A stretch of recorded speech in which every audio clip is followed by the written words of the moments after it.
নমস্কার, আমার আপনজনেরা, রুদ্রবার্তায় আপনাদের সকলকে স্বাগত জানাই। আমি রুদ্রপ্রসাদ ব্যানার্জি। এই রাজ্যের মুখ্যমন্ত্রী থাকা মমতা বন্দ্যোপাধ্যায়ের ভবানীপুরে জেতা মনে হয় অনিশ্চিত হয়ে গেছে। কারণ মর্নিং শোজ দ্য ডে, সকাল বলে দেয় সারাদিন কেমন যাবে। আর মমতা বন্দ্যোপাধ্যায় প্রচার এবং শুভেন্দু অধিকারীর প্রচার বুঝিয়ে দিচ্ছে যে এবার ভবানীপুরে কি হতে চলেছে। ভাবছেন প্রচারের দিন দেখে কি বোঝা যায়? হ্যাঁ, বোঝা যায়। কারণ এই রাজ্যের মুখ্যমন্ত্রী মমতা বন্দ্যোপাধ্যায় গতকাল রাত্রিবেলা যে প্রচারে নেমেছিলেন ভবানীপুরে, আর শুভেন্দু অধিকারীও নেমেছিলেন। শুভেন্দু অধিকারী আজকে কোথায় গেলেন এবং ভবানীপুরে মমতা বন্দ্যোপাধ্যায় কোথায় গিয়েছিলেন সেগুলো দেখলে আপনি বুঝে যাবেন যে মমতা বন্দ্যোপাধ্যায় কার্যত ভাবছেন যে কাদের ভোটে তিনি টিকবেন, যেটা বিরোধীরা বারবার বলছে।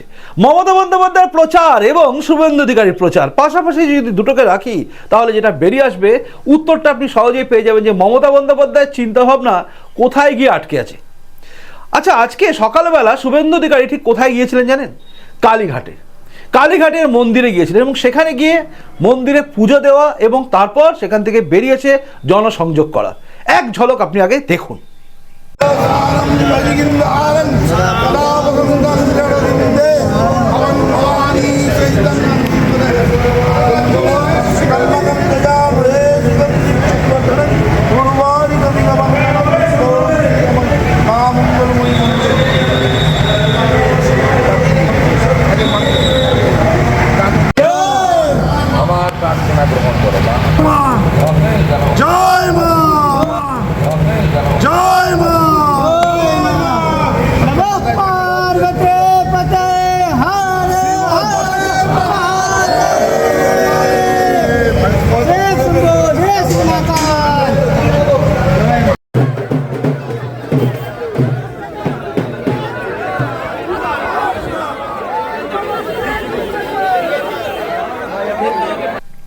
দেখলেন কালীঘাটে গিয়ে পুজো দেওয়া। আপনি হয়তো ভাবছেন যে কালীঘাটে গিয়ে পুজো দেওয়া এর মধ্যে কি বিশেষত্ব আছে?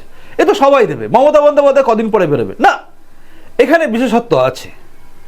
বিশেষত্ব এখানেই আছে যে মমতা বন্দ্যোপাধ্যায়ের যে গড় নিজেকে ভাবেন, সেটা হচ্ছে ভবানীপুর। যেভাবে আমরা জানি নন্দীগ্রাম হচ্ছে শুভেন্দু অধিকারীর গড়, কিন্তু সেখানে গিয়ে মমতা বন্দ্যোপাধ্যায় এই কর্মকাণ্ডগুলো কি করতে পেরেছিলেন? 2021-এর কথা মনে করুন। উত্তর হচ্ছে না। সরকারে থেকেও তিনি যে কাজগুলো করতে পারেননি, বিরোধী দলনেতা হয়ে কিন্তু সেই কাজটা তিনি করে যাচ্ছেন। অর্থাৎ কালীঘাটে পৌঁছানোর সঙ্গে সঙ্গে যেভাবে মানুষের ভিড় ছিল, যেভাবে মন্দিরের পূজারীদের সমস্ত কিছু থাকা, সব কিছু বুঝিয়ে দিচ্ছে মানুষ মনে মনে তৈরি হয়ে আছে। পুজো দেওয়াটাই শুধু কি বড় কথা? না, বড় কথা হচ্ছে তার যে হিন্দুত্ব নিয়ে এগিয়ে যাওয়া। এই রাজ্যে একটা অলিখিত সীমারেখা তৈরি হয়ে গেছে। আপনি মানবেন কি মানবেন না জানি না। এই রাজ্যে যেদিন থেকে মানুষ দেখেছে সিএ বিরোধিতা আন্দোলন, সেদিন মানুষ একটু হলেও বুঝেছিল যে এই রাজ্যে কোথাও একটা শক্তি বেড়ে চলছে, যে শক্তিটা আগামী দিনে আমাদের হিন্দুদের পক্ষে ক্ষতিকারক। সেই শক্তি বাড়ছে। সিএ আন্দোলন দেখার পরে যখন দেখলাম আমরা, ওই আন্দোলন দেখার পরে মানুষ একটু ভুলে যাচ্ছিল। তারপরেই তারা দেখেছে একের পর এক অন্যান্য আন্দোলন, যে আন্দোলনগুলো বোঝাচ্ছিল কোথায় ইসরায়েল গাজাতে বোম ফেলছে, তার জন্য এই রাস্তায় নামা, এবং তারপর যে স্লোগান, এগুলো খেয়াল করেছিল। তারপরে সবচেয়ে বেশি খেয়াল করেছে সেটা হচ্ছে ওয়াকআপ আন্দোলন। মানে ওয়াকআপ আইনের বিরোধিতা করতে গিয়ে যে আন্দোলনে আগুন লাগলো, যে আগুনটা ভয়ঙ্কর ছিল, এবং যে আগুনে কার্যত মুর্শিদাবাদ থেকে হিন্দুরা পালিয়ে গেল। মুর্শিদাবাদের দুজন হিন্দু হওয়ার অপরাধে, বিজেপিও করতো না তারা, শুধুমাত্র হিন্দু হওয়ার অপরাধে হরগোবিন্দ দাস, চন্দন দাসকে মরতে হলো, তাদেরকে মেরে ফেলা হলো, তাদেরকে খুন করা হলো জেহাদ করে। একে জিহাদি বলা হয়। অন্য ধর্মের ওপর আক্রমণ করে দেওয়া, করে খুন করা হলো। আপনারা সবাই জানেন সেদিন এই বাংলার বুকে হিন্দুরা বুঝে গেছিল যে কোন দিকে যাচ্ছে এই বাংলা। মমতা বন্দ্যোপাধ্যায় ক্রমাগত একই কথা, দুধ দেওয়া গরু লাথি সহ্য করতে হয়। সেই লাথি সহ্য করার ভাগটা শুধুমাত্র মমতা বন্দ্যোপাধ্যায় যদি নিতেন, মানে ভাগটা, তাহলে ঠিক ছিল। কিন্তু বাংলার সাধারণ হিন্দু জনগণ কেন নেবে? কখনো হুমায়ুন কবির বলছেন কেটে ভাগীরথীতে ভাসিয়ে দেবে 30% হিন্দুকে, তো কখনো এই রাজ্যের এক মন্ত্রী, তার সাহস এতটা বেশি, সে বলে দুর্ভাগ্য তাদের যারা অন্য ধর্মে জন্মগ্রহণ করে, প্রত্যেককে দাওয়াতে ইসলাম দিতে। ফিরহাদ হাকিম, এত বড় সাহস ভারতবর্ষের বুকে অন্য কোনো লোকের হয়নি, যে সাহস দেখিয়েছে ফিরহাদ হাকিম। আর পেছনে কারণ হচ্ছে মমতা বন্দ্যোপাধ্যায় আছে বলে। মমতা বন্দ্যোপাধ্যায়ের দল তৃণমূল কংগ্রেস আছে বলেই এত দুঃসাহস দেখাতে পারে ফিরহাদ হাকিমের মতো একটা লোক। একদিকে সে আল তাকিয়া করছে পুজো করে, মানে চেতলায় যে পুজো হয় দুর্গা ঠাকুরের পুজো, দুর্গা পুজো করে দেখাচ্ছে একদিকে আল তাকিয়া যে দেখো আমি হিন্দুদের জন্যও আছি, আমি মুসলমানদের জন্য আছি। আরেকদিকে বলছেন দুর্ভাগ্য তাদের যারা অন্য ধর্মের জন্মগ্রহণ করে তাদের সবাইকে দাওয়াতে ইসলাম দাও, মানে মুসলমান হওয়ার কথা বলেন। বলার পরেও তাকে কিন্তু কোনো ব্যবস্থা নেয় না তৃণমূল কংগ্রেস, কারণ তারা জানে তাদেরও মনের কথা এটাই।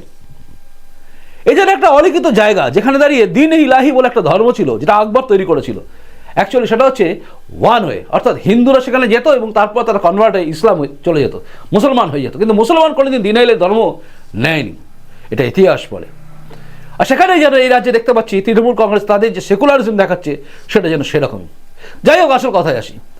হিন্দুত্বের ব্যাপারটা যখন শুভেন্দু অধিকারী নিয়ে এগোচ্ছেন, যখন হিন্দুত্বই সবচেয়ে বড় কথা, হিন্দুত্বই যখন ফ্যাক্টর হয়ে গেছে আপনার আমার কাছে, ঠিক তখনই মমতা বন্দ্যোপাধ্যায় গতকাল রাত্রে যা করলেন, অর্থাৎ যেভাবে প্রচারে বেরোলেন সেটাও লোকে দেখলো এবং সেটাও কিন্তু বেশ ফলাও করে সমস্ত সংবাদ মাধ্যম দেখালো।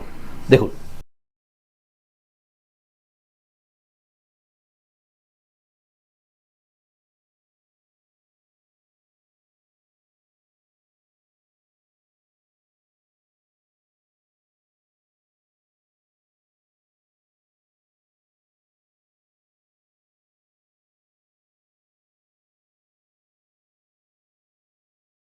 দেখলেন, দেখুন, কোনো ধর্মীয় জায়গায় যাওয়ার জন্য আমাকে আমার যে চেহারা চিহ্ন সেগুলোকে মুছতে হবে কেন?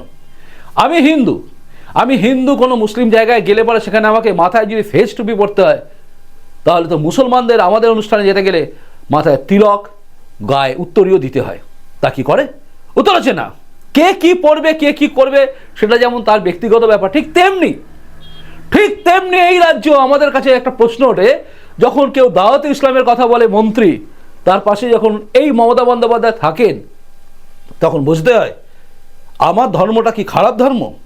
এতই খারাপ ধর্ম, গন্দা ধর্ম, হিন্দু ধর্ম? এই প্রশ্নটা আসে। আর তখনই কিন্তু চিৎকার করে বলতে হয় যে মমতা বন্দ্যোপাধ্যায় কার্যত হেরে গেছেন, কারণ তিনি বোঝাচ্ছেন যে তার কার ভোট দরকার। আর শুভেন্দু অধিকারী কিন্তু সনাতনীদের মাঝে আছেন, সনাতনীদের পাশে আছেন এবং প্রত্যেকটা জায়গায় 2021-এর পরে আমরা দেখেছি যখনই কোথাও হিন্দুরা বিপদে পড়েছেন সবার আগে ছুটে গেছেন এই শুভেন্দু অধিকারী। তাই এখানেই হচ্ছে তফাৎ। আর ভবানীপুরের মানুষ বুঝে গেছে যে আগামী দিনে যদি পরিবর্তন না করা হয় তাহলে কোন জায়গায় যাবে, কোন জায়গায় যাবে। মমতা বন্দ্যোপাধ্যায়ের আরও বেশি বাড়বে এরকম, অর্থাৎ দুধ দেওয়া গরুর লাথি সহ্য করতে হবে বলেছিলেন, বা দুধ দেওয়া গরুর শিং সহ্য করতে হবে, মানে গুঁতো সহ্য করতে হবে, তারপরে তো দুধ দেওয়া গরুর কি কি সহ্য করতে হবে আমরা জানি না। আর সেই জায়গায় বাংলার বুকে থাকা ভবানীপুরের মানুষরাও কিন্তু সহ্য করবে বলে আমার মনে হয় না। সবাই মুখে আছে পরিবর্তন করার জন্য। সেখানে দাঁড়িয়ে শুভেন্দু অধিকারীর এই যে কালীঘাটে যাবে এবং তারপরে হিন্দুত্বের জন্য, হিন্দুদের জন্য রাস্তায় নামা, ভবানীপুরের মানুষকে বোঝাবে তারা কি করবে। আর এই প্রথম লড়াইটাই কিন্তু বুঝিয়ে দিচ্ছে মমতা বন্দ্যোপাধ্যায় যে রাস্তায় যাচ্ছে না শুভেন্দু অধিকারী যে রাস্তায় যাচ্ছে, দুটোর মধ্যে অনেক তফাৎ। এই যে হিন্দুদেরকে অপবিত্র করছে, হিন্দুদের ধর্মচারণের ঐতিহ্যকে নষ্ট করার চেষ্টা করছে, এগুলো হিন্দুরা সহ্য করবে না। তারা শান্তির মধ্যে বিশ্বাস করে, সংযমে বিশ্বাস করে, গীতা তাই শিখিয়েছে। তার মানে এটা আমাদের নয়। মুখ্যমন্ত্রী মাথা ঠিক নেই, হেমন্ত সোরেনের সাহায্য নিয়ে আছে।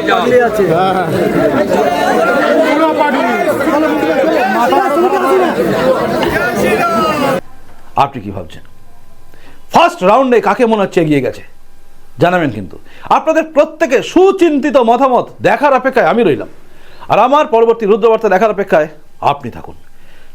শেষ করার আগে আমি আপনাদের আরো এক ঝলক দেখিয়ে দিই দুটো প্রচার একসাথে।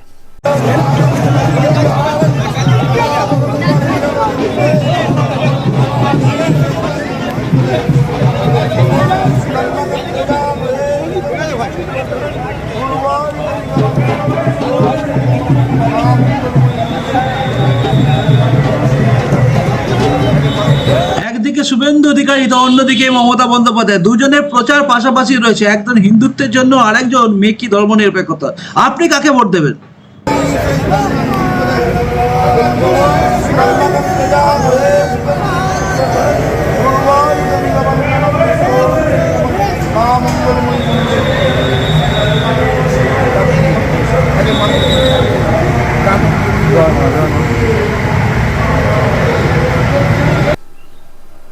দেখলেন, এবার আপনি জানান। আপনাদের প্রত্যেকের কমেন্টসের দিকে আবারও বলছি আমার নজর আছে, আর আমার পরবর্তী প্রতিবেদন দেখার দিকে নজর আপনার থাকুক। এখনকার মতো আসি, দেখা হচ্ছে এর পরেরই রুদ্রবার্তায়। আসি, নমস্কার, বন্দে মাতরম, ভারত মাতা জয় হোক, জয় হিন্দ।